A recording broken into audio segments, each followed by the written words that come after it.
नमस्कार। चलिए आज बात करते हैं भारत के एक ऐसे त्योहार की जिसकी तारीख कोई कैलेंडर नहीं बल्कि सीधा सूरज तय करता है। जी हाँ, हम बात कर रहे हैं मकर संक्रांति की। ये सिर्फ एक त्योहार नहीं बल्कि परंपराओं, स्वाद और संस्कृति का एक बहुत ही खूबसूरत ताना बाना है। तो इस सफर में हम क्या क्या जानने वाले हैं। सबसे पहले हम समझेंगे कि इस त्योहार का सूरज से क्या कनेक्शन है। फिर देखेंगे कि कैसे एक ही पर्व को पूरा भारत अपने अपने अंदाज में मनाता है। इसके बाद हम इसके खास स्वाद यानी तिल गुड़ और खिचड़ी की बात करेंगे। आसमान में उड़ती रंग बिरंगी पतंगों का राज जानेंगे और सबसे आखिर में समझेंगे कि ये त्योहार हमें रिश्तों में मिठास घोलने का क्या प्यारा संदेश देता है। तो चलिए शुरू करते हैं सबसे पहले और सबसे बड़े सवाल से। आखिर मकर संक्रांति मनाते ही क्यों हैं?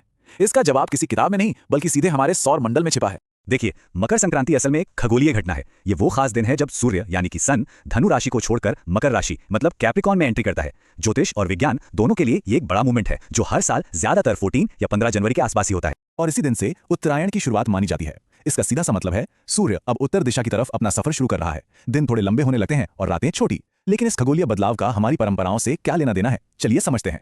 हिंदू धर्म में उत्तरायण के समय को बहुत ही ज्यादा शुभ और पवित्र माना गया है।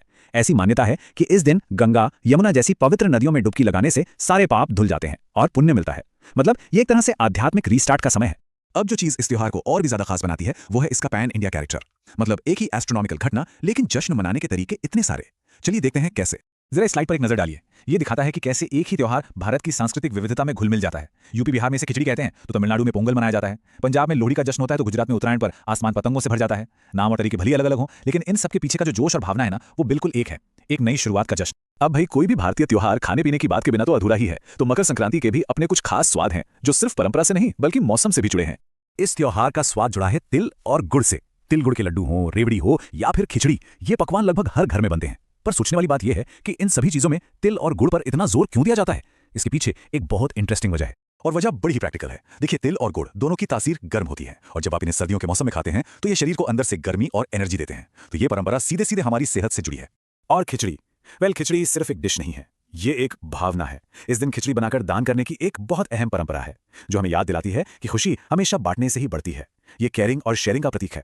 अच्छा, अब बात करते हैं उस चीज की जो मकर संक्रांति को सबसे ज्यादा रंगीन और जिंदा दिल बनाती है, और वो है पतंगबाजी।